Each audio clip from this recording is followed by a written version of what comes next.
जय हिंद दोस्तों, आज हम लोग पुनः उपस्थित हुए हैं अपने नए सेशन की ओर। तो आज का हम लोग सेशन शुरुआत करने से पहले कुछ जरूरी सूचना दे दे। आप लोग जिस तरह से कंटिन्यू बनकर इस चैनल पे जो व्यू टाइम बढ़ रहा है, लमसम 100 घंटा डेली बढ़ रहा है। 100 से 110 घंटा जो व्यू आ रहा है या फिर वॉच टाइम आ रहा है वह बहुत अच्छा है। आप लोग हम समझ रहे हैं कि अगर 100 घंटा व्यू आ रहा है या वॉच टाइम आ रहा है, समझ सकते हैं कि एक अच्छा चैनल जो है कि आगे की ओर अग्रसर हो रहा है। और आप लोग इसी तरह से प्यार कीजिए और प्यार करके जो है कि इस चैनल को बहुत दूर तक लेके चलना है। और इसी क्रम में आपका जॉब जो है कि हो जाएगा। और सिर्फ आप लोग जो व्यक्ति इस चैनल पे अभी तक भी नहीं जुड़े हुए हैं, आप उसे जोड़ने का जो है कि प्रयास कीजिए। और आप लोग को जो डेली का सिलेबस मिल जाता है, तो बहुत सारे विद्यार्थी कमेंट करते हैं इसका सिलेबस कहां मिलता है। तो आप लोग को बता दे कि हमारा जो पर्सनल नंबर है, आप लोग उस नंबर पर टेलीग्राम कीजिए या व्हाट्सएप भी कर सकते हैं या कॉल भी कर सकते हैं। तो हमारा नंबर आप लोग पुनः नोट कर लीजिएगा 6207302301। फिर से 6207302301। आप लोग इसे किसी भी टाइम कॉल कर सकते हैं या फिर आप लोग इस पर मैसेज कर सकते हैं कि हमें ऐड कर दीजिए। और उसमें से आप नाम अपना बता दीजिएगा और डिस्ट्रिक्ट का नाम बता दीजिएगा, आपको ऐड कर दिया जाएगा और आपको सिलेबस मिल जाएगा। और लमसम 18 से 19 तारीख को हम लोग का एक नया बुक आ रहा है, कम से कम 5-6 पीस, जो कि किसी भी एग्जाम के लिए, चाहे आप रेलवे का तैयारी कर रहे हैं, एनटीपीसी का कर रहे हैं, या ग्रुप डी का कर रहे हैं, या बिहार दरोगा का कर रहे हैं, या बिहार एसएससी का कर रहे हैं, या एमपी पुलिस का कर रहे हैं, या आप जो एक टेक्नीशियन का कर रहे हैं, तो किसी भी एग्जाम के लिए जो प्रीवियस ईयर है और उस पर जो प्रैक्टिस सेट है, हम लोग एक एक करके सिलेबस दे के आप लोग को याद करवाएंगे। उसके बाद हम लोग जो कि लाइव अब आएंगे धीरे धीरे, क्योंकि अब यहाँ पर नेटवर्क का व्यवस्था हो चुका है, तो हम लोग लाइव भी आएंगे। तो आप लोग कंटिन्यू जो है कि बन जाइएगा। उसके बाद जो है कि एक एक टॉपिक हम वीडियो के माध्यम से भी डेली डाल रहे हैं, तो आप लोग भी उसे देखने का प्रयास कीजिए। और ये समझ लीजिए कि पढ़ाने का तो आदमी लोग बहुत पढ़ा रहा है, लेकिन जो आपके माइंड में बात को फिट करा दे तो आप उसे फॉलो कर सकते हैं। जो आपको एग्जाम में माइंड काम करे कि इस क्वेश्चन को हम कैसे हल कर सकते हैं, तो उसके लिए कौशल जी के जीएस जो है कि हमेशा आपके लिए तत्पर बना रहेगा।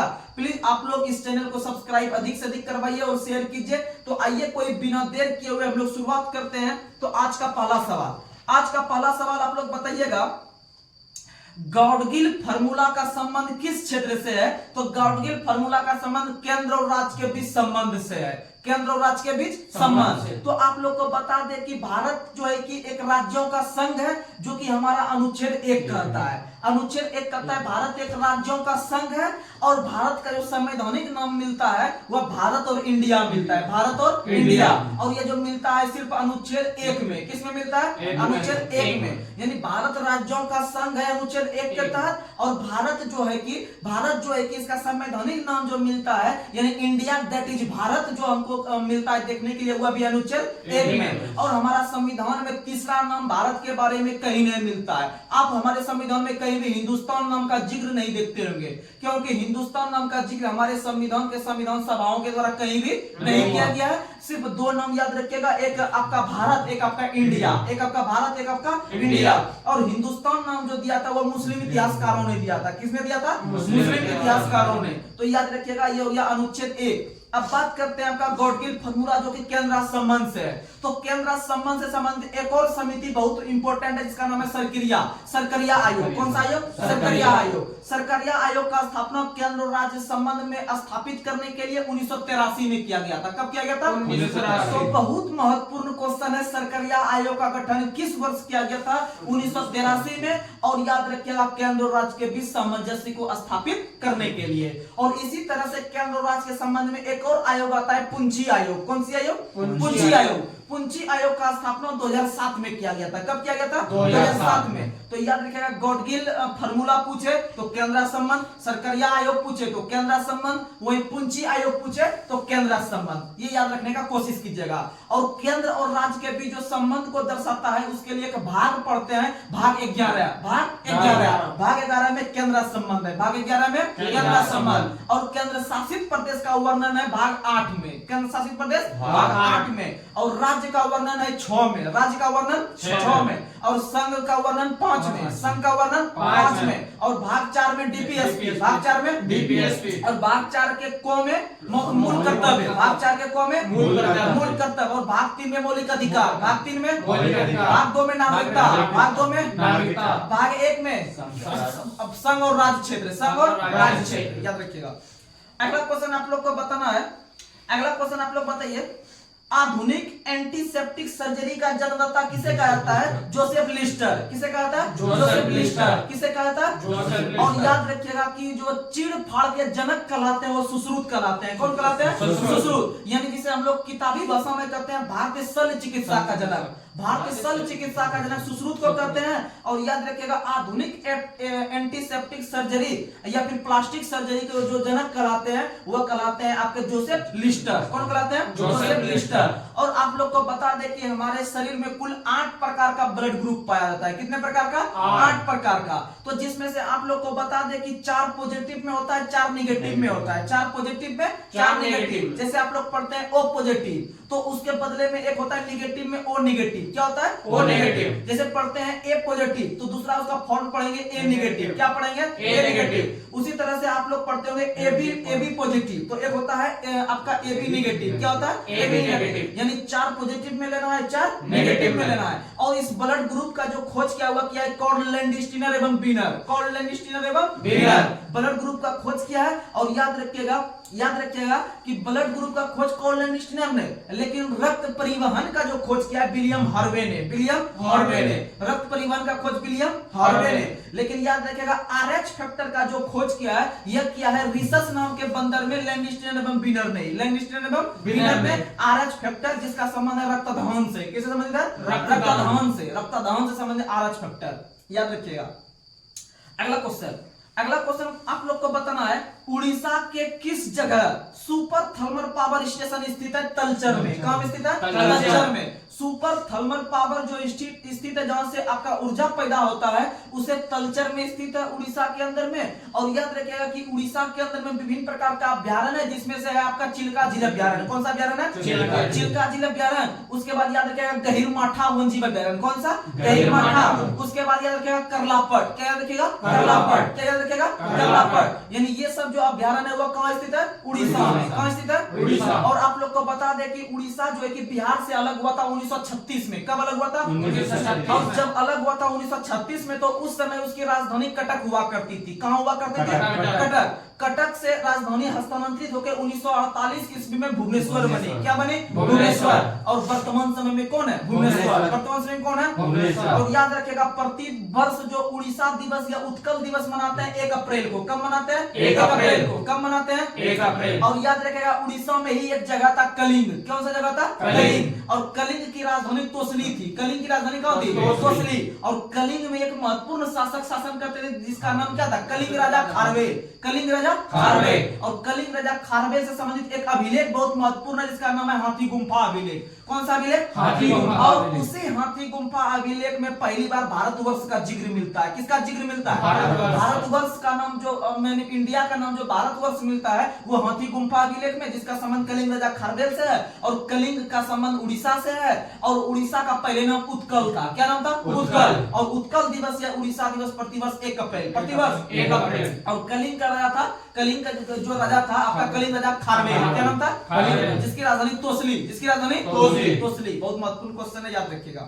अगला क्वेश्चन आप लोग को बताना है, भारत में सिविल सेवा प्रारंभ करने का श्रेय किस गवर्नर को जाता है? Lord Cornwallis. किसे जाता है? Lord Cornwallis. कॉर्नवालिस जो है कि भारत के अंदर में सिविल सेवा अर्थात जो आईएएस आईपीएस वगैरह का जो एग्जाम हो रहा था यानी यूपीएससी का जो एग्जाम हो रहा था उसे शुरुआत कराने का जो श्रेय किसे जाता है? Lord Cornwallis. लॉर्ड कॉर्नवालिस, याद रखिएगा, लॉर्ड कॉर्नवालिस। Lord Cornwallis. और भारत के अंदर में जो पहली बार जो यूपीएससी का एग्जाम हुआ था 1922 में। कब हुआ था? 1922। आप लोग को बता दें कि भारत के अंदर में 1922 में इलाहाबाद पहला शहर बनता है जहां पर यूपीएससी का परीक्षा कंडक्ट कराया गया। यूपीएससी का परीक्षा कंडक्ट। ऐसे पहले जो यूपीएससी का एग्जाम होता था लंदन में। कहां होता था? लंदन। और लंदन के साथ साथ भारत में इलाहाबाद में जो होना शुरू हुआ 1922 में। 1922 में। और इसी संस्था को आगे चलकर एक आयोग आता है जिसका नाम है ली आयोग। कौन सी आयोग? ली आयोग।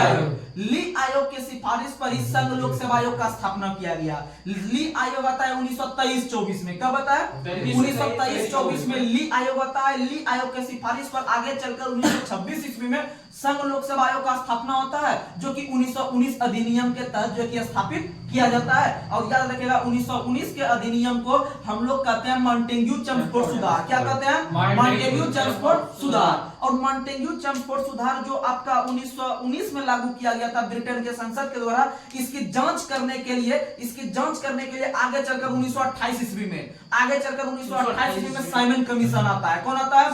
तो क्वेश्चन पूछेगा कि ब्रिटेन के सरकार के द्वारा पारित किया गया किस अधिनियम के जांच करने के लिए कैबिनेट मिशन, ये साइमन कमीशन भारत आया था, तो बोलिएगा 1919 का मॉन्टेग्यू चेम्सफोर्ड सुधार की जांच के लिए।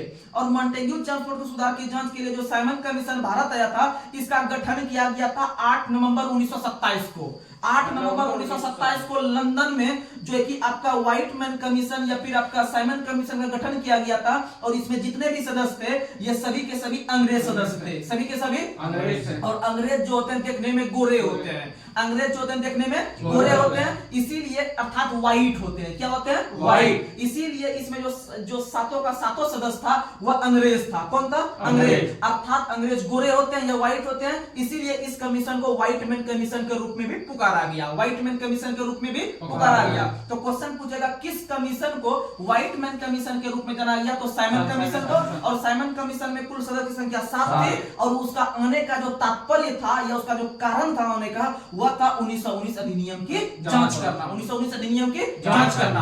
आखिर ये कैसा, कितना तक प्रोग्रेस हुआ, नहीं हुआ, या फिर ये अच्छा से चल रहा है या नहीं चल रहा है, या इसमें क्या कमी है, या इसमें क्या संशोधन करेंगे अगला बार जो लाएंगे, जो कि इंडिया के लिए बहुत बेनिफिट हो। तो याद रखिएगा 1927 में 8 नवंबर को इसका गठन होता है लंदन में। और यह जो भारत आता है वह 3 फरवरी 1928 को। कब भारत आता है? 3 फरवरी 1928 को भारत आया। और भारत में आकर उन्होंने जांच किया। जांच करने के संदर्भ में उनका विरोध भी किया गया। जांच करने के संदर्भ में उनका विरोध, क्योंकि हद तक वह सफल नहीं हुआ था अधिनियम। क्योंकि आप लोग को पता होगा कि भारत के एक व्यक्ति थे जो कि उनका बहुत हद तक विरोध किए थे, जिनका नाम था आपका लाला लाजपत राय। क्या नाम था? लाला लाजपत राय। लाला लाजपत राय का आप लोग कथन भी याद करते हैं, नारा भी याद करते हैं, साइमन कमीशन वापस जाओ, साइमन कमीशन वापस जाओ, साइमन कमीशन वापस जाओ का नारा दिया है लाला लाजपत राय ने। किसने दिया? लाला लाजपत राय। लाला लाजपत राय, इनका संबंध पंजाब से था। कहां से था? पंजाब से। और लाला लाजपत राय का जो सिर पर जो लाठी का प्रहार पड़ा था, जो कि इसी साइमन कमीशन को जो है कि वापस करने के क्रम में, इसी साइमन कमीशन को वापस करने के क्रम में। और याद रखिएगा 1928 में जब 3 फरवरी को आया तो वह जांच में भिड़ गया। और वह जो अंतिम रूप से जो रिपोर्ट दिया ब्रिटेन के संसद को, वह रिपोर्ट दिया था 1930 में। कब रिपोर्ट दिया था? 1930 में। कब रिपोर्ट दिया था? 1930। यानी साइमन कमीशन के संदर्भ में आपको 3 ईस्वी याद रखना पड़ेगा। यानी साइमन कमीशन का गठन जो लंदन में हुआ था 1927 को, और भारत आया 1928 को, और रिपोर्ट दिया 1930 को। रिपोर्ट दिया 1930 को। और इसका जो गठन हुआ था 8 नवंबर को। 8 नवंबर 1927 को गठन हुआ था। भारत आने का डेट सही याद रखिएगा 3 फरवरी 1928। 3 फरवरी 1928। ऐसे व्हाइटमैन कमीशन कहते हैं। इसमें सदस्य की संख्या 7, सातों का सातों अंग्रेज। सातों का सातों अंग्रेज। और याद रखिएगा जब वह जांच करके रिपोर्ट दिया 1930 में ब्रिटेन के संसद को, तो ब्रिटेन का संसद जब तो पढ़ने के बाद उन्होंने गोलमेज सम्मेलन को बुलाया। यानी कि कुछ मात्रा में बाहर के व्यक्ति बुलाए और कुछ मात्रा में अंग्रेज सब एक जगह बैठे और एक जगह बैठ के जो कि विचार विमर्श करने लगे। और जो पहली बार जो इसका बैठक हुआ था वह हुआ था प्रथम गोलमेज सम्मेलन, इसे कहा गया, जो 1930 में हुआ था। कब हुआ था? 1930 में। कब हुआ था? 1930। याद रखिएगा यह जो बैठक हुआ था नवंबर महीना में। किस महीना में? नवंबर महीना में। किस महीना में? नवंबर महीना में। और याद रखिएगा यह 12 नवंबर को बैठक हुआ था। कब बैठक हुआ था? 12 नवंबर। यानी प्रथम गोलमेज सम्मेलन जो रिपोर्ट पेश करने के बाद जो उस पर एक्शन लेने के लिए ब्रिटेन के संसद ने बुलाया, वह बुलाया था 12 नवंबर 1930 को ब्रिटेन के लंदन में, और उसे प्रथम गोलमेज सम्मेलन कहा गया। और आप लोग को पता होगा कि भारत के तरफ से जो प्रतिनिधि गए थे वह कौन गए थे तीनों गोलमेज सम्मेलन में? डॉक्टर भीमराव अम्बेडकर। कौन गए थे? डॉक्टर भीमराव अम्बेडकर। यानी तीन गोलमेज सम्मेलन हुआ है 1930 में, 1931 में, 1932 में, यानी लगातार तीनों हुआ है। और तीनों में जो गए हैं आपके मतलब छोटे छोटे कास्ट के रूप में या अछूत के रूप में जो गए हैं वह गए हैं आपका डॉक्टर भीमराव अम्बेडकर। कौन गए हैं? डॉक्टर भीमराव अम्बेडकर, जो भारत के पहले कानून मंत्री बनेंगे आगे चलकर जब भारत आजाद होगा। तो समझिएगा, और भारत के तरफ से जो कांग्रेस के सदस्य के रूप में गए थे हिस्सा लेने, वो महात्मा गांधी गए थे। कौन गए थे? तो याद रखिएगा, तीनों गोलमेज सम्मेलन में अछूत के रूप में हिस्सा लिया है डॉक्टर भीमराव अम्बेडकर। लेकिन जो दूसरा गोलमेज सम्मेलन 1931 में हुआ था उसमें कांग्रेस ने हिस्सा लिया था। कौन हिस्सा लिया था? कांग्रेस, जिसका स्थापना 1885 में होता था। उन्होंने आपका हिस्सा लिया था द्वितीय गोलमेज सम्मेलन में, और द्वितीय गोलमेज सम्मेलन में उसके सदस्य के रूप में लिया था महात्मा गांधी हिस्सा। कौन लिए थे? अर्थात कांग्रेस बराबर महात्मा गांधी बराबर दूसरा गोलमेज सम्मेलन। समझ में आया? तीनों में अम्बेडकर, लेकिन स्पेशली जो महात्मा गांधी या कांग्रेस के तरफ से गए थे प्रतिनिधि बनकर, वह लिए थे द्वितीय गोलमेज सम्मेलन। और जब 1930, 31, 32 जब तीनों गोलमेज सम्मेलन आयोजित हो गया, तो आयोजित होने के बाद विभिन्न प्रकार के निर्णय लिए गए, और इस निर्णय को जो छापने का काम किया वह भारत शासन अधिनियम 1935 में, भारत शासन अधिनियम 1935। और भारत शासन अधिनियम अब तक का भारत में पेश किया गया सबसे बड़ा अधिनियम, सबसे बड़ा अधिनियम। इसमें लगभग बहुत सारे अनुच्छेद थे, 321 अनुच्छेद थे। तो उसमें से बहुत सारे अनुच्छेद जो है कि जब हमारा देश आजाद होगा, जब संविधान का निर्माण करने लगेंगे, तो लमसम 250 अनुच्छेद इसी संविधान जो अधिनियम आया था इससे उठाकर हुबहू ले लेंगे। और जब ले लेंगे तो इसी अधिनियम को हमारे संविधान का ब्लूप्रिंट कहा जाता है। क्या कहता है? ब्लूप्रिंट। क्या कहता है? ब्लूप्रिंट। और याद रखिएगा, इसी 1935 अधिनियम के बारे में भारत के महान पुरुष थे जिनका नाम था आपका पंडित जवाहरलाल नेहरू। क्या नाम था? पंडित जवाहरलाल नेहरू। इन्होंने इस 1935 अधिनियम के बारे में अपना एक वक्तव्य रखा था, या स्टेटमेंट दिया था कि ब्रिटेन के सरकार ने या फिर यह एक ऐसी इंजन या फिर एक ऐसी ट्रेन दे दिया जिसमें कि आपका बोगी तो है, यानी टोटल ट्रेन तो है, लेकिन ये बिना ब्रेक वाली इंजन दे दिया, या बिना ब्रेक वाली इंजन, यानी बहुत सारे बोगी वाला ट्रेन तो दिया, लेकिन इसमें से बिना इंजन वाला हमको दे दिया, ये इंजन यानी बिना ब्रेक वाला इंजन दे दिया। यानी अगर कोई भी गाड़ी चलाते हैं उसमें ब्रेक नहीं है तो वो कोई काम का गाड़ी है नहीं है, यानी बहुत सारा उसमें प्रावधान दिया, लेकिन जो हकीकत में देना चाहिए वो चीज वो नहीं दिया। इसका मतलब 1935 के अधिनियम को पंडित जवाहरलाल नेहरू ने कहा था कि यह तो हमारे पास इंजन तो थमा दिया, लेकिन बिना ब्रेक वाले। और यह बिना ब्रेक वाले जो क्वेश्चन बोले आपके समकक्ष, यह जो है कि आपका बीपीएससी 66 बीपीएससी जो पूछा गया था क्वेश्चन आपका बीपीएससी में 66, उसमें यह क्वेश्चन डाला गया था। तो याद रखिएगा 1935 अधिनियम, पंडित जवाहरलाल नेहरू, बिना इंजन का, जो बिना ब्रेक का इंजन। आगे क्वेश्चन, अगला क्वेश्चन आप लोग को बताना है 1934 ईस्वी में भारत के लिए नियोजित अर्थव्यवस्था नामक पुस्तक का रचना किसने किया था? Doctor sir M Visvesvaraya. किसने किया था? विश्वेश्वरैया। किसने किया था? विश्वेश्वरैया। अब विश्वेश्वरैया के बारे में बताते हैं। सबसे पहले विश्वेश्वरैया जो थे वो एक प्रकार के वैज्ञानिक थे। क्या थे? वैज्ञानिक थे या साइंटिस्ट थे। क्या थे? साइंटिस्ट या फिर इंजीनियर थे। क्या थे? इंजीनियर। तो समझिएगा, इनका संबंध कर्नाटक से है। विश्वेश्वरैया का संबंध किस राज्य से? कर्नाटक। यह जो है कि भारत के अंदर में इकोनॉमिक्स के क्षेत्र में हो या इंजीनियरिंग के क्षेत्र में हो, इन्होंने बहुत बढ़ चढ़ कर हिस्सा लिया और भारत को विकासशील रास्ते पर पहुंचाने का काम किया। यानी क्या योजना बनना चाहिए भारत में, जो कि भारत का जो कि इंफ्रास्ट्रक्चर या फिर इसका जो विकास करने का जो दर है वो तेजी से बढ़े, वो तेजी से ग्रोथ करे। तो इन्होंने प्लान्ड इकोनॉमी फॉर इंडिया नामक एक पुस्तक का रचना किया। इन्होंने 1934 में प्लान्ड इकोनॉमी फॉर इंडिया, यानी इंडिया के लिए इकोनॉमी पावर कैसे बढ़े उसके लिए प्लान बनाया, यानी उस पर एक पुस्तक का रचना किया जिसे प्लान इकोनॉमी फॉर इंडिया नामक पुस्तक कहते हैं, जिसका रचना एम विश्वेश्वरैया ने 1934 में किया। और याद रखिएगा एम विश्वेश्वरैया का संबंध कर्नाटक से है। कहां से है? कर्नाटक। और इनका जो भी योगदान था, इन्हें यादगार बनाने के लिए भारत सरकार के द्वारा प्रत्येक याद रखिएगा, प्रत्येक जो है कि एक दिवस आप लोग के बीच हम रख रहे हैं, जो कि उनके जन्म दिवस को हाईलाइट करने के लिए प्रतिवर्ष इंजीनियर दिवस मनाया जाता है। प्रतिवर्ष इंजीनियर दिवस। या फिर आपका इंजीनियर का हिंदी नाम क्या होता है? इंजीनियर का हिंदी नाम क्या होता है? इंजीनियर होता है उसका हिंदी नाम, तो अभियंता होता है इसका हिंदी नाम। क्या होता है? अभियंता। यानी कि इंजीनियर दिवस या अभियंता दिवस प्रतिवर्ष 15 सितंबर को मनाते हैं। कब मनाते हैं? 15 सितंबर। याद रखिएगा 15 सितंबर को प्रतिवर्ष इंजीनियर दिवस आइए फिर आपका अभियंता दिवस मनाते हैं किस व्यक्ति के उपलक्ष्य में? Doctor M Visvesvaraya. और एम विश्वेश्वरैया का संबंध किस राज्य से? कर्नाटक से। और इसमें अगर हम 2 दिन बढ़ जाते हैं आगे, 2 दिन आगे बढ़ जाते हैं, 15 सितंबर में 2 दिन आगे, 17 सितंबर को नरेंद्र मोदी का जन्म दिवस, नरेंद्र मोदी का जन्म दिवस। और नरेंद्र मोदी का जो जन्म हुआ था वह 17 सितंबर 1950 को, 17 सितंबर 1950। और इनका जन्म गुजरात के वडनगर में हुआ था, गुजरात के वडनगर। और इनके माता का नाम हीराबेन, और उनके माता का नाम क्या है? चलिए अब आगे बढ़ते हैं। अगला क्वेश्चन आप लोग को बताना है,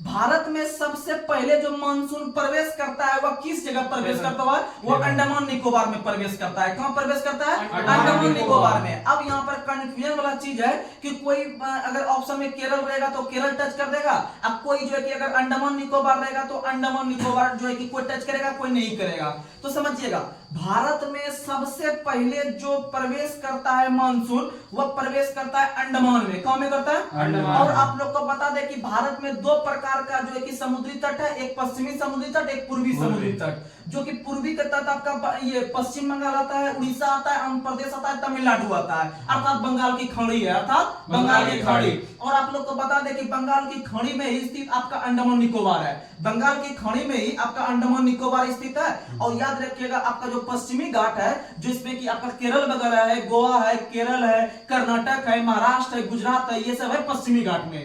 तो भारत के अंदर में अगर ओवरऑल देखे तो सबसे पहले मानसून जो आती है वो आपका बंगाल के खाड़ी में आती है। कहां आती है? बंगाल के खाड़ी में। और बंगाल के खाड़ी में अंडमान में आती है। कहां में आती है? अंडमान निकोबार में। लेकिन अगर आपका स्पेशल रूप से पश्चिमी घाट पूछे तब केरल मारेंगे, पश्चिमी घाट पूछे तो केरल, पूर्वी घाट पूछेगा तो अंडमान। लेकिन ओवरऑल अगर पूछ दे और दोनों ऑप्शन में रहे केरल और अंडमान, तो अंडमान मारिएगा, 100% गारंटी के साथ सही होगा। तो याद रखिएगा कि पूरे भारत में ओवरऑल में पूछे तो मारना है क्या? अंडमान निकोबार। लेकिन अंडमान ऑप्शन में जल्दी नहीं देगा, आपको केरल ही देता है। आपको क्या देता है? केरल। लेकिन अगर आगे जो एग्जाम का लेवल बढ़ रहा है तो आपको दोनों डाल सकता है, दोनों में से टॉप कर जाता है अंडमान। दोनों में पहले कहां घुस जाता है? अंडमान में, तब घुसता है केरल में, तब घुसता है कहां? केरल में, जून के पहले सप्ताह में। अगला क्वेश्चन आप लोग को बताना है, सार्स का फुल फॉर्म क्या होता है? SARS, सार्स, जो कि आपका एड्स वायरस से संबंधित है। तो याद रखिएगा, सार्स का फुल फॉर्म होता है severe acute respiratory syndrome, severe acute respiratory syndrome, जो कि एड्स में वायरस का काम करता है, जो कि एड्स में। तो एड्स का फुल फॉर्म होता है acquired immunodeficiency syndrome, acquired immunodeficiency syndrome, जो कि एड्स के फुल फॉर्म होता है। और एड्स का वायरस का नाम है सार्स वायरस। कौन सा वायरस? SARS virus. और सार्स में फुल फॉर्म होता है आपका जो है कि severe acute respiratory syndrome, severe acute respiratory syndrome, याद रखिएगा सार्स। और सार्स वायरस आपका कोविड में भी काम आ रहा था, कोविड-19 जो आया था इसमें भी आपका सार्स वायरस ही काम आ रहा था। तो ये सब चीज याद रखिएगा। और प्रतिवर्ष जो एड्स दिवस मनाते हैं वह 1 दिसंबर को, प्रतिवर्ष एड्स दिवस 1 दिसंबर। और याद रखिएगा, एड्स को छुड़ाने के लिए या उसे उपचार के लिए आपका पश्चिमी ब्लड टेस्ट किया जाता है। कौन सा टेस्ट? पश्चिमी ब्लड टेस्ट। कौन सा टेस्ट? पश्चिमी ब्लड टेस्ट, याद रखिएगा। अगला क्वेश्चन आप लोग को बताना, हाँ एलिसा टेस्ट तो सब जानता है, लेकिन पश्चिमी ब्लड टेस्ट थोड़ा सा यूनिक है। तो याद रखिएगा, पश्चिमी ब्लड टेस्ट या वेस्टर्न ब्लड टेस्ट आपका किससे संबंधित है? आपका एड्स से संबंधित है। और एलिसा टेस्ट तो जानबे करते होंगे कि एड्स से है एलिसा टेस्ट। और एलिसा का जो फुल फॉर्म होता है वो आता है एंजाइम लिंक्ड इम्यूनो सिंड्रोम, याद रखिएगा। अगला क्वेश्चन आप लोग को बताना है, भारत के किस शहर में रॉक गार्डन स्थित है? चंडीगढ़। कहां में स्थित है? चंडीगढ़। भारत के अंदर में पंजाब की राजधानी चंडीगढ़ और हरियाणा की राजधानी भी कहां है? चंडीगढ़। और चंडीगढ़ में एक जो है कि व्यक्ति थे जिसका नाम था नेकचंद। क्या नाम था? नेकचंद। नेकचंद नाम के व्यक्ति ने ही चंडीगढ़ के अंदर में रॉक गार्डन का निर्माण किया, जो कि एक पर्यटन स्थल के रूप में है। किस स्थल के रूप में? पर्यटन स्थल। और याद रखिएगा कि भारत के अंदर में एक चेन्नई या मद्रास शहर है जिसका स्थापना जो किया था फ्रांसिस डे ने। किसने किया था? फ्रांसिस डे ने। कलकत्ता का स्थापना जॉब चॉर्नॉक, कलकत्ता का स्थापना जॉब चॉर्नॉक। मुंबई का स्थापना गेराल्ड ओंगियार, मुंबई का स्थापना गेराल्ड ओंगियार, मुंबई का स्थापना गेराल्ड ओंगियार। और मुंबई जो स्थित है वो किस द्वीप पर? सालसेट द्वीप पर। किस द्वीप पर? सालसेट द्वीप पर। आरबीआई का मुख्यालय, एसबीआई का मुख्यालय, एलआईसी का मुख्यालय, नाबार्ड का मुख्यालय, ये सभी का मुख्यालय कहां है? मुंबई। कहां है? मुंबई, याद रखिएगा। अगला क्वेश्चन बताना है कि लाल सागर और भूमध्य सागर को जोड़ने वाली नहर क्या कहलाती है? सुएज नहर। क्या कहलाती है? और सुएज नहर मिस्र में है। सुएज नहर मिस्र में। सुएज नहर कहाँ है? मिस्र में। और याद रखिएगा सुएज नहर का जो निर्माण हुआ था वो 1869 में हुआ था। कब हुआ था? 1869। बहुत महत्वपूर्ण क्वेश्चन है कि सुएज नहर का निर्माण कब हुआ है और सुएज नहर का राष्ट्रीयकरण कब हुआ है। तो याद रखिएगा सुएज नहर का निर्माण 1869 में, जिस वर्ष गांधी जी का जन्म हुआ था उसी वर्ष सुएज नहर का निर्माण हुआ है। और आगे चलकर 1956 में, आगे चलकर 1956 में सुएज नहर का राष्ट्रीयकरण हुआ, नेशनलाइजेशन हुआ, यानी कि राष्ट्रीयकरण हुआ। जैसे आप लोग याद करते होंगे भारत रेलवे का राष्ट्रीयकरण 1950 में हुआ है। भारत रेलवे का राष्ट्रीयकरण 1950 में हुआ है। उसी तरह से आरबीआई का राष्ट्रीयकरण 1949 में हुआ है। आरबीआई का राष्ट्रीयकरण 1949 में 1 जनवरी के दिन हुआ था। तो उसी तरह से राष्ट्रीयकरण होता है। तो सुएज नहर का राष्ट्रीयकरण 1956 में, स्थापना 1869 में, 1869 में, यानी लगभग 90 वर्ष के बाद इसका जो है कि राष्ट्रीयकरण हुआ था। अगला क्वेश्चन, और सुएज नहर जोड़ता है लाल सागर और भूमध्य सागर को।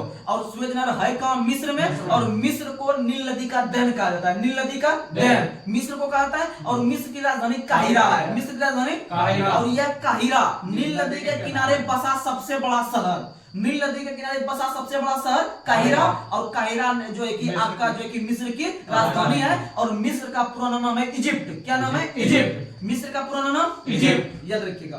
अगला क्वेश्चन, अगला क्वेश्चन आप लोग को बताना है प्रूडेंशियल कप का संबंध किस खेल से है? क्रिकेट। किसे है? क्रिकेट। Prudential cup. अब बात करते हैं प्रूडेंशियल कप का। तो आप लोग को बता दें कि भारत में जो पहला वर्ल्ड कप हुआ था, भारत में जो पहला वर्ल्ड कप हुआ था वो 1975 में हुआ था। कब हुआ था? 1975 में। भारत में पहला जो वर्ल्ड कप 1975 में हुआ था जो कि वेस्ट इंडीज जीत गया था। कौन जीत गया था? और दूसरा जो 1979 में हुआ था वो भी वेस्ट इंडीज जीत गया था। कौन जीत गया था? लेकिन तीसरा जो वर्ल्ड कप हुआ था तो अपना देश भारत जीत गया था। कौन जीत गया था? भारत। तो याद रखिएगा पहला जो वर्ल्ड कप हुआ था आपका, उस वर्ल्ड कप का नाम वर्ल्ड कप नहीं था, उस वर्ल्ड कप का नाम था प्रूडेंशियल कप। क्या नाम था? Prudential cup. इसीलिए प्रूडेंशियल कप का संबंध पूछेगा किससे मानिएगा? क्रिकेट से। अर्थात दूसरा क्वेश्चन यहाँ पर बना के पूछ देगा कि 50 ओवर का जो वर्ल्ड कप खेला जाता था उसका पुराना नाम क्या था? तो बोलेगा प्रूडेंशियल कप। क्या बोलेगा? Prudential cup. अगर आपसे पूछे एग्रीकल्चर शॉट का संबंध किस खेल से? Cricket. Agriculture shot cricket. China man शब्द क्रिकेट। चाइना मैन शब्द क्रिकेट। China cricket.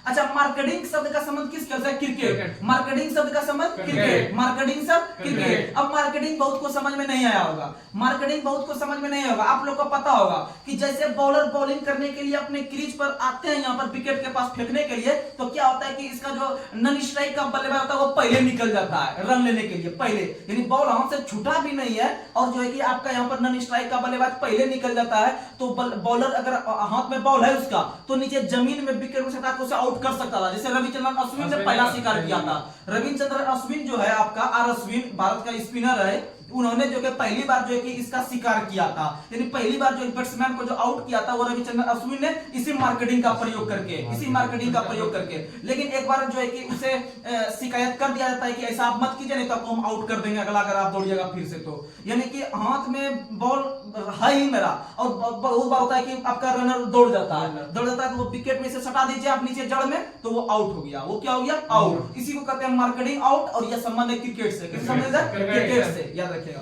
अगला क्वेश्चन आप लोग को बताना है भारतीय संविधान की 8वीं अनुसूची में कौन सी भाषा है? कितनी भाषा है? 22 भाषा। कितनी भाषा? 22। अच्छा, मूल संविधान में जो 8वीं अनुसूची था उस समय कितना भाषा था? 14 भाषा। कितना भाषा? 14। 15वां भाषा सिंधी। 15वां भाषा सिंधी। 21वां संविधान संशोधन 1967 के था सिंधी।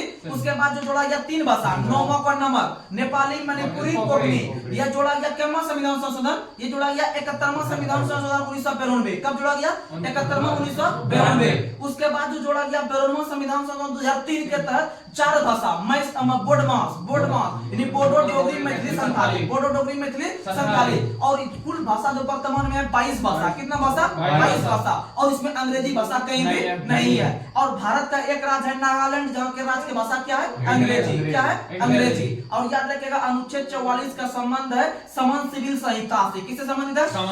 और आप लोग को पता है समान सिविल संहिता जो अनुच्छेद 44 में है, यह वर्तमान में उत्तराखंड में एक मुद्दा बना हुआ है हल्द्वानी में। हल्द्वानी में जो ये मुद्दा बना हुआ है आपका समान सिविल संहिता को लागू करने को लेकर ही है। जैसे भारत का एक राज्य है गोवा, गोवा में समान सिविल संहिता लागू है, गोवा में समान सिविल संहिता अर्थात 44 लागू है, अर्थात 44 यानी 44 लागू है। और याद रखिएगा यहाँ पर सभी धर्म के लोग जो एक तरह से जो किसी भी काम को करते हैं या फिर किसी भी धर्म, जैसे कि हिंदू में अलग शादी विवाह जो है कि होता है, अलग रीति रिवाज से होता है, मुस्लिम में अलग से होता है, जैन में अलग से होता है, लेकिन अगर समान सिविल संहिता लागू हो जाता है उस राज्य में तो सभी का जो है कि धर्म का जो कि कार्य करने का जो तौर तरीका है वह एक तरह का हो जाएगा, वह एक तरह का। इसी को कहा जाता है समान सिविल संहिता, जो कि हमारा संविधान का नीति निर्देशक के अंतर्गत अनुच्छेद 44 में, अनुच्छेद 44 और अनुच्छेद 44 या नीति निर्देशक में जो भी चीज आते हैं वो सरकार के मन पर निर्भर होता है, वो सरकार के मन पर, चाहे तो सरकार उसे लागू कर सकती है या नहीं भी कर सकती है।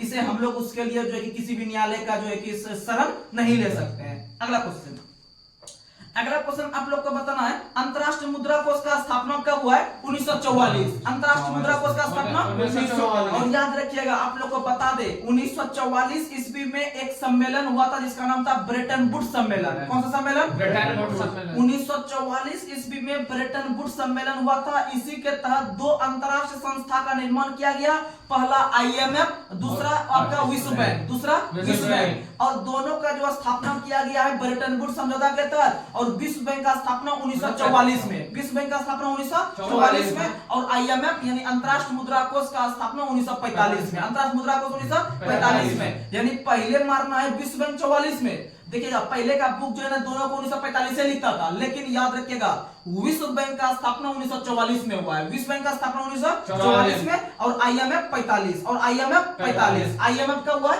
45 में। अब दोनों का जो हुआ है स्थापना वो कौन समझौता के तहत? ब्रेटन वुड्स समझौता, जो 1944 में, क्योंकि 44 में स्टार्टिंग हो रहा है तो समझौता के तहत होगा। एगो को 44 में स्थापित कर दिया, एगो को 45, 44 को विश्व बैंक को दे दिया, 45 IMF रख लिया। और दोनों को जुड़वा संस्था कहा जाता है, दोनों को जुड़वा संस्था, क्योंकि दोनों जो निकला है एक ही समझौता के तहत निकला है। और याद रखिएगा कि दोनों जो होता है दोनों एक प्रकार का पैसा से संबंधित काम करती है, यानी वित्त से संबंधित काम करती है। किससे संबंधित? वित्त से काम करती है। और विश्व बैंक जो है यह सभी देशों के लिए विश्व विकास रिपोर्ट जारी करती है। क्या जारी करती है?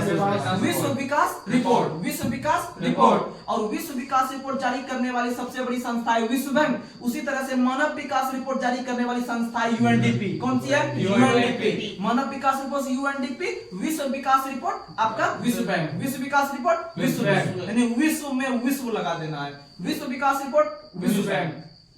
अगला क्वेश्चन आप लोग को बताना है खाद्य एवं कृषि संगठन का स्थापना कब हुआ है? 1945। खाद्य एवं कृषि संगठन का स्थापना 1945। खाद्य एवं कृषि संगठन यानी FAO, क्या करते हैं उसको? FAO यानी food agriculture organisation, food and agriculture organisation. इसका स्थापना 1945 में हुआ है और इसका मुख्यालय रोम है। रोम वही रोम जो इटली की राजधानी है, इटली की राजधानी रोम है जो टाइबर नदी किनारे है। और इसका स्थापना 1945 में हुआ है। और वर्तमान में FAO के अध्यक्ष हैं क्यू डोंगयू। अब बात कर रहे थे हम कुछ देर पहले विश्व बैंक का, किसका बात कर रहे थे? तो आप लोग को बता दें कि विश्व बैंक का स्थापना 1944 में हुआ है, लेकिन इसका वर्तमान में अध्यक्ष आप लोग को बता दे, इसके वर्तमान में अध्यक्ष एक इंडियन बने हैं, एक भारतीय बने हैं जिसका नाम है अजय बंगा। क्या नाम है?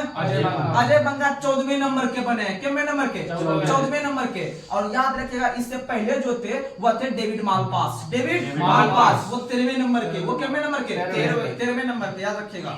अगला क्वेश्चन आप लोग को बताना है विश्व व्यापार संगठन का मुख्यालय कहाँ है? जेनेवा। विश्व व्यापार संगठन का मुख्यालय जेनेवा। अब बात करते हैं WTO यानी विश्व व्यापार संगठन। तो विश्व व्यापार संगठन जो है यानी जिसको WTO कहते हैं, इसका जो पहले नाम था, इसका पहले नाम GATT था। क्या नाम था? GATT। तो याद रखिएगा गेट जो नाम था उसका नया नाम क्या है? WTO। क्या नाम है? WTO। यानी जिस समय इसका स्थापना हुआ था उसका नाम था गेट। क्या नाम था? गेट। GATT, जिसका स्थापना 1949 में हुआ था। तो जब स्थापना हुआ था तो उस समय इसका नाम गेट था। तो गेट का भी फुल फॉर्म आप लोग ध्यान में याद रखिएगा। इसका फुल फॉर्म था goods and trade and tariff. Trade का मतलब होता है व्यापार, ट्रेड का मतलब होता है व्यापार। गुड्स का मतलब होता है सामान, गुड्स का मतलब क्या होता है? सामान। ट्रेड का मतलब क्या होता है? व्यापार। यानी कि goods goods and trade and tariff. और ये इसका जो नया नाम है 1995 में आके 1 जनवरी को जिसका नया नाम हुआ वो हो गया WTO। क्या हो गया? WTO। गेट का स्थापना 1947। हाँ, गेट का स्थापना 1947। गेट का स्थापना 1947। आपका इसका नाटो का स्थापना 1949 में हुआ है। नाटो का स्थापना 1949 में, गेट का 1947, गेट का 1947 और WHO का 1948, WHO का 1948 याद रखिएगा। तो आप लोग को समझना है कि जो आज हम WTO देख रहे हैं उसे पहले गेट के रूप में जानते थे, उसे पहले गेट के रूप में, और इसका जो नामकरण जो अपडेट नाम हुआ वह हो गया WTO 1995 में 1 जनवरी के दिन। और आज के डेट में WTO के जो वर्तमान में अध्यक्ष हैं वह है नाकोंजी इंकोजो इबोला। नाकोंजी इंकोजो इबोला, और यह पहली महिला बनी है। अभी तक में पहली महिला जो अध्यक्ष बनी है वह नाकोंजी इंकोजो इबोला बनी है, जो कि नाइजीरिया की है। जो कि कहां की है? नाइजीरिया की है। यह पहली महिला बनी है, इसीलिए आप लोग को याद करना पड़ेगा। कोई भी अगर महिला काम करती है तो वो अपने आप में इंपॉर्टेंट रहती है और वो एग्जाम के लिए बहुत महत्वपूर्ण रहता है, तो याद रखिएगा। और WTO का सबसे मुख्य कार्य है व्यापार को सुचारू रूप से कार्यान्वित करना, यानी ट्रेड मतलब व्यापार, ट्रेड मतलब व्यापार, याद रखिएगा। अगला क्वेश्चन, हाँ अगला क्वेश्चन आप लोग को बताना है, रेड क्रॉस का स्थापना कब हुआ है? 1863। रेड क्रॉस का स्थापना 1863। रेड क्रॉस का स्थापना 1863 में जो किया गया था वो किया गया था हेनरी ड्यूनेंट के द्वारा। किसके द्वारा? Henry Dunant. किसके द्वारा?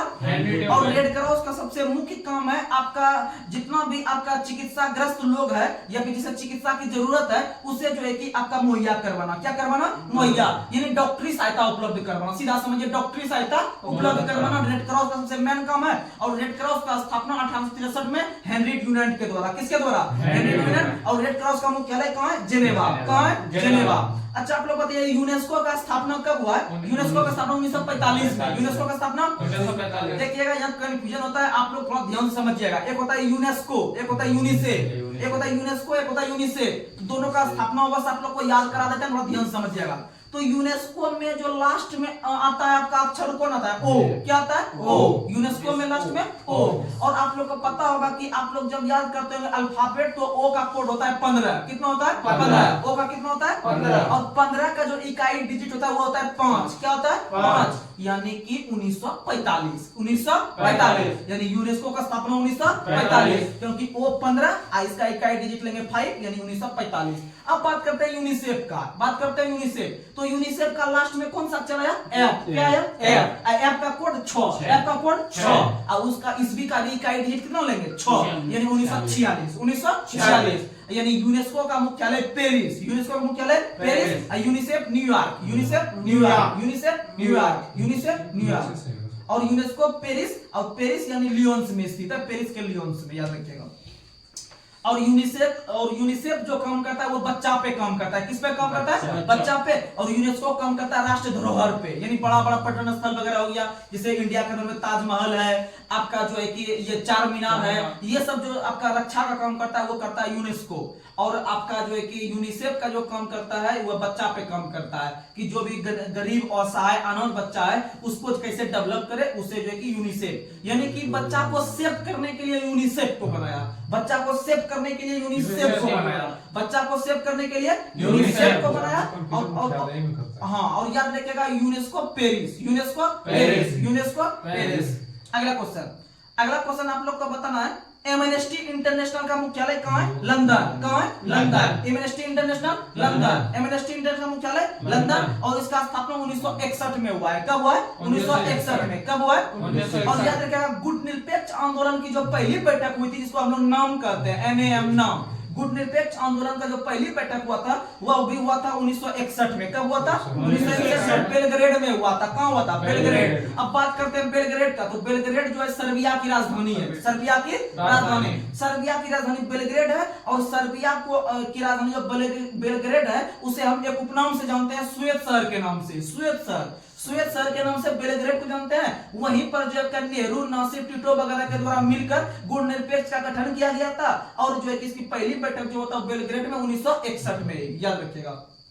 अगला क्वेश्चन, अगला क्वेश्चन आप लोग बताइए, आसियान का मुख्यालय कहाँ है? जकार्ता। आसियान का मुख्यालय जकार्ता। और वर्तमान में आसियान में कुल 10 सदस्य देश है। कितना सदस्य देश? 10। और इसका स्थापना 1968 में कब हुआ था? 1967 में। आसियान का स्थापना 1967। आसियान का स्थापना 1967 में आसियान।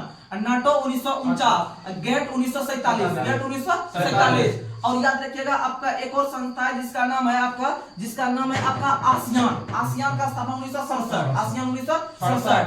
एक है आपका जो है कि ये क्या कहते हैं WTO 1995, WTO 1995, WHO 1948, WHO 1948। तो ये सब याद रखिएगा। अगला क्वेश्चन आप लोग बताइए, राइनोस्कोप किस अंग की जांच करती है? नाक। राइनोस्कोप नाक। राइनोस्कोप नाक। अच्छा, राइनोलॉजी में तब किसका अध्ययन करेंगे? नाक का। देखिएगा, राइनोस्कोप, स्कोप मतलब जांच करने वाला, ये हो गया नाक का जांच। और राइनो में अगर लॉजी लगा देंगे तो नाक का अध्ययन, नाक का अध्ययन। यानी राइनो बराबर नाक मारना है, राइनो बराबर नाक। लॉजी आएगा तो नाक का अध्ययन कर लेंगे, स्कोप लगाएंगे तो नाक का जांच कर लेंगे, नाक का जांच कर लेंगे। तो याद रखिएगा। उसी तरह से होता है आंख। आंख का जो डॉक्टर कहलाता है वो ऑप्थेल्मोलॉजिस्ट कहलाता है। क्या कहलाता है? ऑप्थेल्मोलॉजिस्ट। क्या कहलाता है? और आंख की जांच करने वाला जो परीक्षण शैली है वो ईओजी कहलाता है। क्या कहलाता है? EOG. EOG ECG, EEG, EMG, EMG, मास। और बीएमआई का संबंध भी किससे? मास से। क्योंकि बीएमआई से ही आपका मांसपेशी का काउंटिंग होता है, उसी का फुल फॉर्म होता है। बीएमआई का फुल फॉर्म पूछ लिया गया था एनटीपीसी 2016 परीक्षा में कि बीएमआई का फुल फॉर्म क्या होता है, तो body mass index, body mass index. याद रखिएगा। अगला क्वेश्चन आप लोग को बताना है, मौसम का अध्ययन क्या कहलाता है? मीटीरियोलॉजी। मौसम का अध्ययन। और आप लोग को बता दे कि राष्ट्रीय मौसम विज्ञान दिवस जो मनाते हैं वो मनाते हैं 23 मार्च को। राष्ट्रीय मौसम विज्ञान दिवस 23 मार्च। अब आपको याद करवाते हैं कुछ जुगाड़ से। आप लोग को पता होगा कि सुखदेव भगत सिंह राजगुरु, इन तीनों को जो फांसी मिला था 23 मार्च को मिला था, 23 मार्च 1931 को मिला था तीनों फांसी। तो इनको तीनों को फांसी देने के उपलक्ष्य में राम का मौसम खराब हो गया। राम का मौसम खराब हो गया क्योंकि आप लोग को पता होगा कि अगर कोई भारतीय जो कि आपका महापुरुष है, स्वतंत्रता सेनानी है, अगर उसे फांसी के तख्ते पर चढ़ाया जाएगा तो हम लोग का मौसम खराब नहीं हो जाएगा। कहने का मतलब हम लोग का मन खराब नहीं हो जाएगा। तो कहने का मतलब है कि एक राम नाम का आदमी था और उसका मौसम खराब हो गया। तो याद रखिएगा, जिस दिन हम लोग को फांसी दे रहे हैं राम का मौसम उसी दिन क्या हो रहा है? खराब। यानी 23 मार्च को फांसी दे रहे हैं, अर्थात सुखदेव भगत सिंह राजगुरु का फांसी कब चढ़ाया गया है? या तीनों का शहीद दिवस कब मनाता है? 23 मार्च। उसी दिन राम मनोहर लोहिया जयंती भी, उसी दिन राम मनोहर लोहिया। और राम का मौसम खराब, यानी राष्ट्रीय मौसम विज्ञान दिवस भी 23 मार्च। राष्ट्रीय मौसम विज्ञान दिवस भी। और मौसम का अध्ययन मीटीरियोलॉजी। मौसम का अध्ययन मीटीरियोलॉजी। अगला क्वेश्चन उसी तरह से याद रख लीजिएगा, 24 मार्च को टीबी दिवस, 24 मार्च को टीबी दिवस, 24 मार्च को मलेरिया दिवस, 25 अप्रैल मलेरिया दिवस, 25 अप्रैल मलेरिया दिवस, 25 अप्रैल। अच्छा, कैंसर दिवस 4 फरवरी, कैंसर दिवस 4 फरवरी। कैंसर का अध्ययन ऑन्कोलॉजी, कैंसर का अध्ययन ऑन्कोलॉजी। अगला क्वेश्चन आप लोग बताइएगा, हवाई जहाज सामान्यतः किस मंडल में उड़ते हैं? समताप मंडल। किस में उड़ते हैं? याद रखिएगा, पूरे वायुमंडल को 5 भाग में बांटते हैं। कितने भाग में? ये 5 मंडल में बांटते हैं। पहला क्षोभ मंडल, दूसरा समताप मंडल, तीसरा मध्य मंडल, और चौथा जो है कि आपका आयन मंडल, और पांचवा बहिर्मंडल। पांचवा बहिर्मंडल सबसे लास्ट का मंडल, सबसे नीचे का मंडल क्षोभ मंडल। क्षोभ मंडल में सभी प्रकार के जीव जंतु निवास करते हैं, जहां तक कि हम लोग भी, और यहाँ पर हम ही लोग को बारिश, आंधी, तूफान वगैरह देखने के लिए मिलता है। तो क्वेश्चन पूछेगा, सभी प्रकार की मौसमी घटनाएं किस मंडल में घटती है? क्षोभ मंडल। किस में घटती है? और जहां पर हवाई जहाज वगैरह उड़ते हैं उसको शांत मौसम चाहिए, और शांत मौसम समताप, शांत मौसम। और ओजोन परत भी कहां? समताप। ओजोन परत भी। और ओजोन का सूत्र O3, ओजोन का सूत्र O3। और ओजोन का जो गंध आता है सड़ी हुई मछली की तरह, सड़ी हुई मछली की तरह। ओजोन गैस की गंध सड़ी हुई मछली की तरह। और एक और क्वेश्चन आता है कि किस जो है कि आपका किस तत्व का जो है कि आपका जो सुगंध आता है या दुर्गंध आता है सड़े हुए अंडे की तरह? तो याद रखिएगा H2S, हाइड्रोजन सल्फाइड। और याद रखिएगा, यही हाइड्रोजन सल्फाइड जो उत्पन्न होती है, जब देखते होंगे जब आपका आंधी तूफान वगैरह बारिश वगैरह आते रहता है तो वहां पर आपका टकराता है मेघ एक दूसरे में और आवाज उत्पन्न होता है। और आवाज जो उत्पन्न होता है मेघ के टकराने से, तो वहां से भी एक गैस निकलती है जिसका नाम है हाइड्रोजन सल्फाइड, H2S, जो कि हमें महकता है सड़े हुए अंडे की तरह, याद रखिएगा। ये चीज। और ओजोन परत को जो मापते हैं वो डॉप्सन इकाई में, किसमें मापते हैं? डॉप्सन इकाई में। और अगला क्वेश्चन आप लोग को बताना है, अगला क्वेश्चन आप लोग को बताना है, एन अननोन इंडियन पुस्तक के लेखक कौन है? नीरज सिंह चौधरी। कौन है? नीरज सिंह चौधरी या फिर Neeraj Singh Chaudhary, Neeraj Singh Chaudhary. An unknown Indian, an unknown Indian पुस्तक के लेखक है नीरज सिंह चौधरी। याद रखिएगा, अच्छा क्वेश्चन है। अगला क्वेश्चन, त्रिपिटक का संबंध किस धर्म से है? बौद्ध धर्म। त्रिपिटक का संबंध बौद्ध धर्म। और त्रिपिटक में आपका शुद्ध पिटक, विनय पिटक, अभिधम पिटक आते हैं। ये तीनों पिटक आपका जो संबंधित है, यानी जहां भी आपको पिटक देखने के लिए मिल गया, चाहे नाम उसका आगे कुछ भी रहे, शुद्ध पिटक रहे, धम पिटक रहे, आपका जो है कि अभिधम पिटक रहे, ये सब जो है कि आपका बौद्ध धर्म से संबंधित है। किससे संबंधित है? अर्थात त्रिपिटक का संबंध किससे है? बौद्ध धर्म। त्रिपिटक का संबंध बौद्ध धर्म। अगला क्वेश्चन, अगला क्वेश्चन आप लोग को बताना है, अगला क्वेश्चन आप लोग को बताना है, देश में आपातकाल लागू करने का अधिकार किसे है? राष्ट्रपति। किसे है? राष्ट्रपति। याद रखिएगा, राष्ट्रपति को अधिकार है कि हम देश में किसी भी प्रकार का आपातकाल लगा सकते हैं, इसमें मंत्रिमंडल की इच्छा पर। किसके इच्छा पर? मंत्रिमंडल। और आप लोग को बता दे कि भारत का एक भाग है जिसका नाम है भाग 20। कौन सा भाग है? भाग 20। भाग 20 आपका राष्ट्र ये इसका संविधान संशोधन की चर्चा करती है। भाग 20 संविधान संशोधन। और भाग 18 आपात उपबंध। भाग 18 और भाग 18 जो है वह अनुच्छेद 352 से लेकर 360 तक कवर करता है। तो 352 राष्ट्र पदकाल, 356 राष्ट्रपति शासन, 360 वित्त पदकाल, 360 वित्त, और 360 के तहत जो है कि लगा है भारत में एक बार भी नहीं, यानी वित्त पदकाल भारत में एक बार भी नहीं लगा, अर्थात 0 बार, अर्थात 0 बार। और राष्ट्रपति शासन अनेक बार, राष्ट्रपति शासन अनेक बार। पहला राज्य पंजाब, पहला राज्य पंजाब, यानी सबसे पहले राष्ट्रपति शासन 1952 में कहां लगा था? पंजाब में। कहां लगा था? पंजाब में। सबसे अधिक बार जम्मू कश्मीर, सबसे अधिक बार जम्मू कश्मीर। बिहार में 8 बार, बिहार में 8 बार। यूपी में 9 बार, यूपी में 9 बार। उसके बाद याद रखिएगा कि आपका जो वित्त आपातकाल लगा है अभी तक 3 बार। वित्त आपातकाल 3 बार, सॉरी वित्त आपातकाल 0 बार, वित्त आपातकाल 0 बार, वित्त आपातकाल 0 बार। और राष्ट्रीय आपातकाल 3 बार, राष्ट्र आपातकाल 3 बार। पहली बार 1962, पहली बार 1962, दूसरी बार 1971, तीसरी बार 1976, तीसरी बार 1976, दूसरी बार 1971। अब भारत और जो कि आपका युद्ध हो रहा था पाकिस्तान और बांग्लादेश को अलग होने के लिए 1971 में, और 1962 में भारत और चीन युद्ध के समय, 1962 में भारत और चीन युद्ध। और 1962 में एक नया अर्धसैनिक बल का स्थापना किया था जिसका नाम है आईटीबीपी। क्या नाम है? आईटीबीपी। याद रखिएगा, कुछ विशेष प्रकार का हम लोग सैनिक का नाम ले रहे हैं, उसका स्थापना वर्ष पूछता है। तो याद रखिएगा 1835 में असम राइफल, असम राइफल जिसका मुख्यालय मेघालय की राजधानी शिलोंग में है। देखिएगा असम का इन्हें मानेगा, असम का जो है कि दिसपुर में ना है। असम राइफल्स जो है, असम राइफल जो है इसका मुख्यालय है आपका मेघालय की राजधानी शिलोंग में। और इसका स्थापना 1835 में, 1835 में। उसके बाद याद रख लीजिएगा 1846 में जो हुआ है वो होमगार्ड का स्थापना। किसका स्थापना? होमगार्ड। 1846 में होमगार्ड, होमगार्ड का स्थापना, जो कि प्रत्येक स्टेट पुलिस में होता है होमगार्ड। उसके बाद याद रख लीजिएगा आप लोग का जो स्थापना हुआ है आपका कहने का मतलब 1939 में सीआरपीएफ, 1939 में जो एसएससी जीडी में जो सबसे लोएस्ट पोस्ट है जिसे जंगल में ड्यूटी दिया जाता है सीआरपीएफ कहते हैं, उसे क्या कहते हैं? सीआरपीएफ। और आगे चलकर 1992 ईस्वी में, आगे चलकर 1992 ईस्वी में सीआरपीएफ को तोड़ के एक नया सेना बनाया जिसको कहते हैं रेप का जवान। नहीं कहते रेप का जवान, आरएएफ, रेप। यानी अगर कोई कहीं पर कोई अगर आतंकी घटना होता है या फिर कोई प्रकार का अगर कहीं पर अगर तुरंत पुलिस को पहुंचना होता है, नहीं रेप का जवान आ गया। अब यहाँ पर जो है कि पूरी तरह से जो है कि घटना को जो है कि शांत कर देगा, अब रैप का जवान उतर गया है, यानी कि वो सीआरपीएफ का ही एक भाग है। रैप का जवान अलग से बनाया है कि यानी कि रैप का जवान का काम ये है कि अगर कहीं पर घटना घट रहा है तो उसे तुरंत एक्शन लेके हम जाके वहां शांत करवाएं। अर्थात उसका फुल फॉर्म ही होता है rapid action force, rapid action force यानी त्वरित कार्यबल, त्वरित कार्यबल। और इसका स्थापना 1992 में, इसका स्थापना 1992। और यह एक किसका ब्रांच है? सीआरपीएफ का। किसका ब्रांच है? सीआरपीएफ का। रैप का जवान यहाँ पर लिखा होता है आरएएफ, आरएएफ रैप लिखा हुआ रहता है, याद रखिएगा। कोई भी प्रकार का अगर दंगा वगैरह अगर छिड़ता है हिंदू मुस्लिम या जहां भी, तो उसको तुरंत जाके जो एक्शन लेने का काम करती है वही रैप का जवान काम करती है, जिसका स्थापना 1992 में। उसके बाद याद रख लीजिएगा 1962 में आईटीबीपी, 1965 में आपका हो गया बीएसएफ, 1969 में सीआईएसएफ, 1969 में सीआईएसएफ। उसके बाद याद रख लीजिएगा आप लोग coast guard 1978, coast guard 1978, coast guard 1978। SPG जो होता है 1984, एसपीजी 1984, एसपीजी 1984। तो ये सब याद रखने का कोशिश कीजिएगा।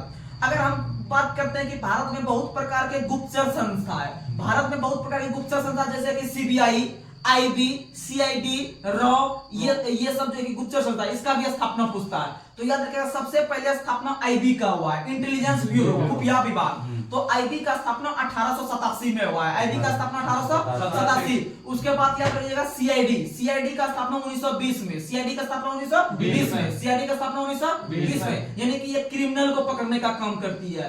क्रिमिनल यानी कि क्रिमिनल, सीआईडी का फुल फॉर्म ये होता है criminal investigation department, criminal investigation department, इसका स्थापना 1920 में। उसके बाद याद रख लीजिएगा सीबीआई, सीबीआई यानी कि हो गया, सीबीआई फुल फॉर्म होता है criminal bureau of investigation, criminal bureau of investigation, इसका स्थापना 1963 में, इसका स्थापना 1963 में, इसका स्थापना 1963 में।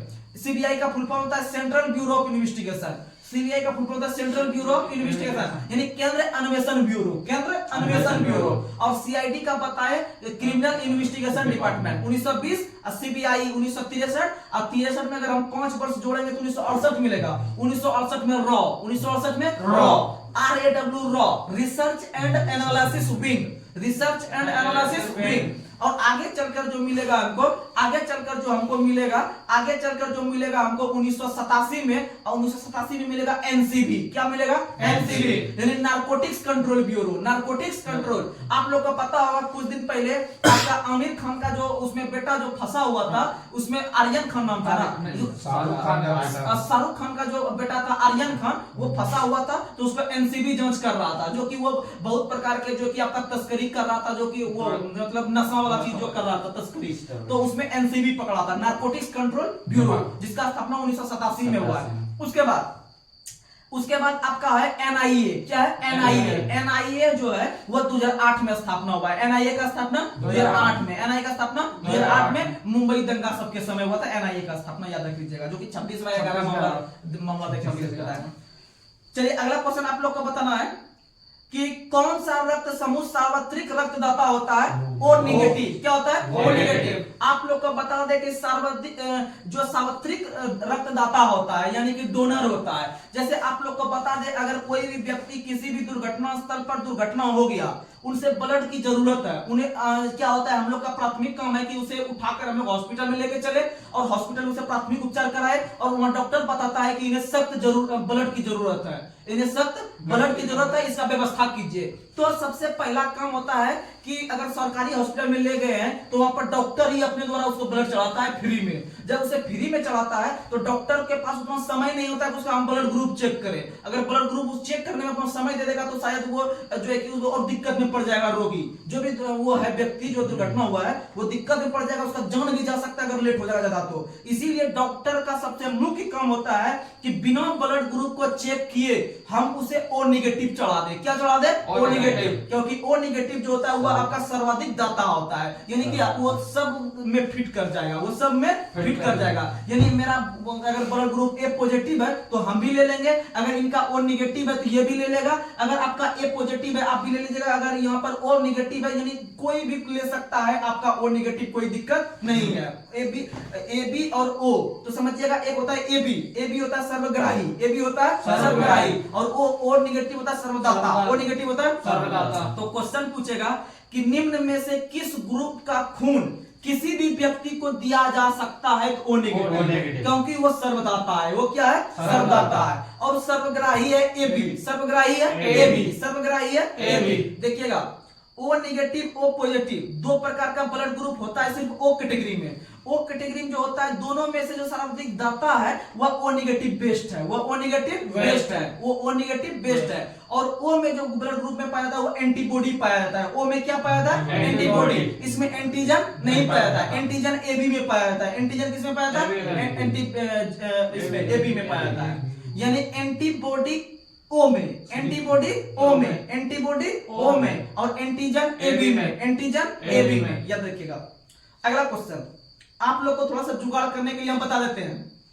जैसे कोई व्यक्ति बॉडी बनाता है, यहाँ पर एकदम गोल टाइप का हो जाता है, यानी ओ टाइप का होता है। यानी कि ओ जो होता है ओ में बॉडी बन गया मेरा, ओ में क्या बन गया? बॉडी। जैसे आप लोग जिम करते होंगे तो यहाँ पर गोल टाइप ऐसे करते होंगे, देखो यहाँ बॉडी कितना, यहाँ पर गोल टाइप का हो जाता होगा। जब यहाँ गोल हो रहा है यही ओ टाइप का हो रहा है, क्या टाइप का हो रहा है? अर्थात हमको एंटीबॉडी है। क्या है? एंटीबॉडी। यानी बॉडी ओ ले रहा है, बॉडी ओ ले रहा है, बॉडी ओ।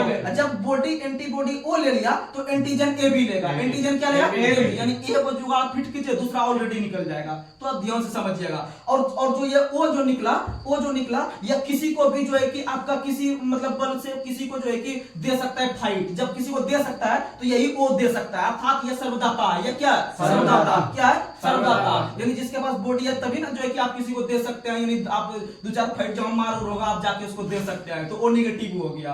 क्या हो गया? O negative. और ओ नेगेटिव जो होता है वो सर्वदाता होता है। वह क्या होता है? सर्वदाता। जिसके पास बॉडी है वही दान दे सकता है, वो जिसके पास बॉडी है वही दान दे सकता है। याद रखिएगा। अगला क्वेश्चन बताइएगा, स्टोरेज बैटरी में किस तत्व का प्रयोग होता है? जस्ता। किसका प्रयोग होता है? जस्ता। स्टोरेज बैटरी में जस्ता। स्टोरेज बैटरी में जस्ता। और याद रखिएगा शुष्क सेल में पूछता है एनोड के रूप में किस तत्व का प्रयोग करते हैं और कैथोड के रूप में किस तत्व का प्रयोग करते हैं? शुष्क सेल में या प्राथमिक सेल में, क्योंकि शुष्क सेल को ही प्राथमिक सेल कहते हैं। तो याद रखिएगा, इसके लिए ट्रिक बताते हैं।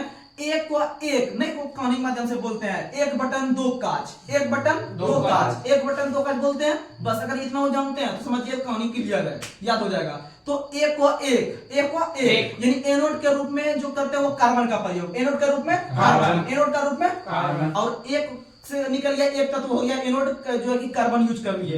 एक बटन दो काज, क्वा का जो काज को हाईलाइट कीजिए। तो क्वा से कैथोड बना लेंगे पहला यहाँ ए से एनोड बनाए थे, वहां पर क्वा से पहला क्या बना लेंगे? कैथोड।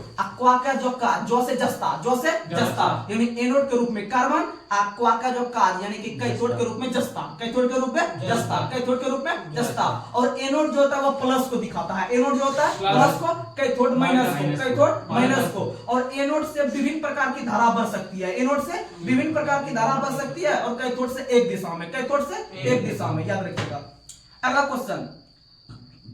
क्वेश्चन आप लोग को बताना है, मानव शरीर के किस अंग में पाचन की क्रिया संपन्न होती है? छोटी आंत। किसमें होती है? छोटी आंत। और पाचन की क्रिया शुरू कहां से होती है? मुख से। और मुख में पचाने वाला एंजाइम है टाइलिन। कौन सा है? टाइलिन। और यह चलते लास्टली कहां तक फाइनल फिनिश होता है खाना हमारा? छोटी आंत। कहां फाइनल होता है?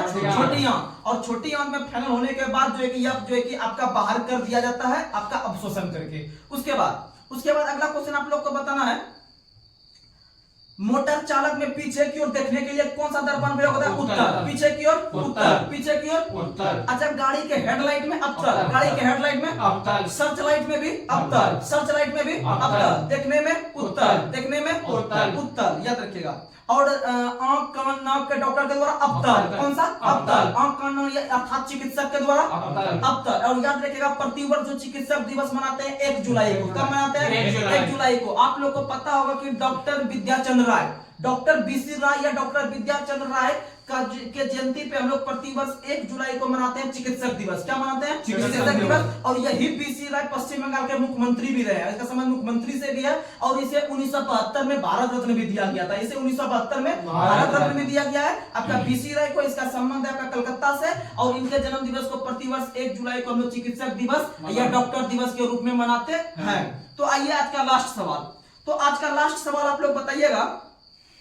अगला क्वेश्चन आप लोग का लास्ट सवाल बताइएगा, कौन सा विटामिन हमारा शरीर का एक महत्वपूर्ण अंग है? यकृत उसे संचय करके रखता है। तो विटामिन ए किसे संचय रखता है? Vitamin A. और विटामिन ए का रासायनिक नाम रेटिनॉल। विटामिन ए का खोज मैकुलन, किसने किया? मैकुलन। और विटामिन ए की कमी से सभी प्रकार के जो आंख में रोग होते हैं उसे होते हैं, जैसे कि आपका रतौंधी बाद हो गया जीरोप्थेल्मिया के बाद हो गया आपका जो कि अबिंदुकता बीमारी, यानी जितना होता है आंख में वो हो गया ग्लूकोमा, ट्रेकोमा वगैरह सब आंख में होता है, सब विटामिन ए की कमी से। और विटामिन ए का रासायनिक नाम रेटिनॉल। और विटामिन ए का जो खोज किया है मैकुलन ने। और विटामिन का खोज किया है फंग ने। विटामिन का खोज फंग ने। तो याद रखने की कोशिश कीजिएगा। तो आज का लास्ट सवाल जो है कि आप लोग कमेंट बॉक्स में कमेंट कीजिएगा।